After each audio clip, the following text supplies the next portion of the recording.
त्यामुळे एक्झिट पोलच्या आकड्यापेक्षा आपल्या गेस्टचे आकडे थोडेफार नक्कीच वेगळे आहेत। प्रत्येकीला मी संधी देणार आहे त्यांचे एक्झिट पोलचे त्यांच्यानुसार आकडे सांगण्यासाठीचे। सगळ्यात आधी शायना एनसी, शायनाजी अगदी थोडक्यात।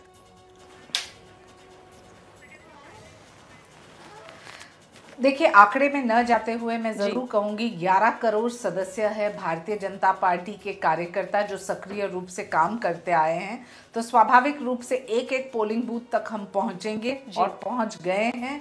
4 तारीख को आपको पता चलेगा कि एनडीए का टैली 400 पार जरूर है और भारतीय जनता पार्टी का 350 तो बनता ही है हमारे आकलन के अनुसार। और जनता जो बाहर आई है उन्होंने वोट किया है तो सिर्फ मोदी जी के काम के आधार पे।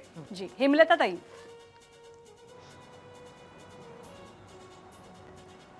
महाराष्ट्रामध्ये मला असं वाटतं की 32च्या पुढे आमचा महाविकास आघाडीचा आकडा जाईल आणि चांगला परफॉर्मन्स महाराष्ट्रामध्ये राहील आणि भारतामध्ये असं चित्र दिसतंय की 32+ महाविकास आघाडी असा महाराष्ट्रासाठी तुमचा आकडा आहे। विद्याताई, निश्चित 35 पर्यंत महाविकास आघाडीला निश्चितच मिळेल। आता या ठिकाणी काँग्रेस आणि उद्धवजींना जो कमी आकडा दाखवला जातो तो निश्चित वाढेल।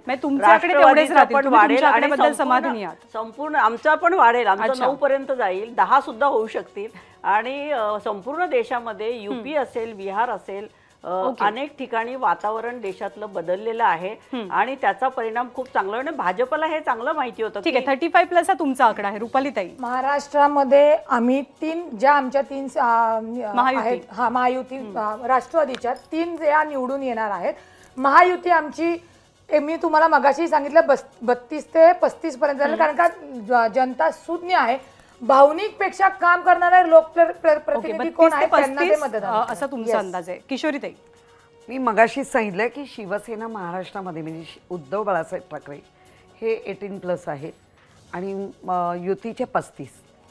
अच्छा, 35 पर्यंत युती जाईल। अगदी शेवटची कमेंट या चर्चासत्राची घेण्यासाठी मी जाते सरिता कौशिक यांच्याकडे।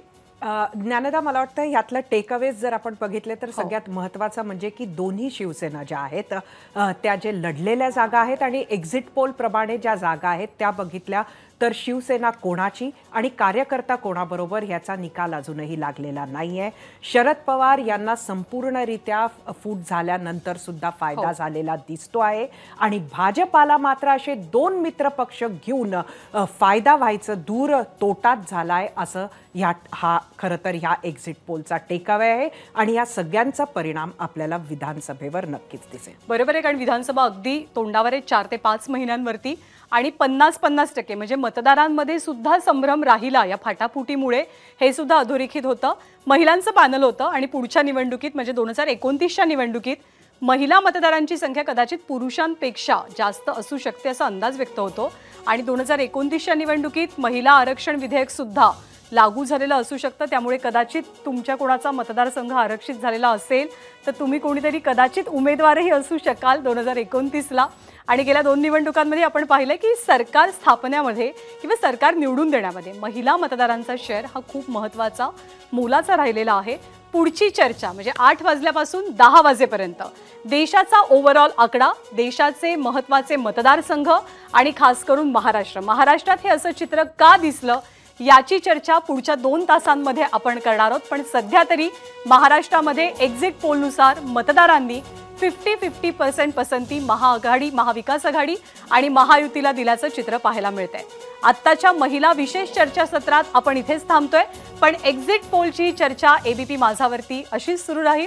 धन्यवाद। एबीपी माझा, उघडा डोळे बघा नीट।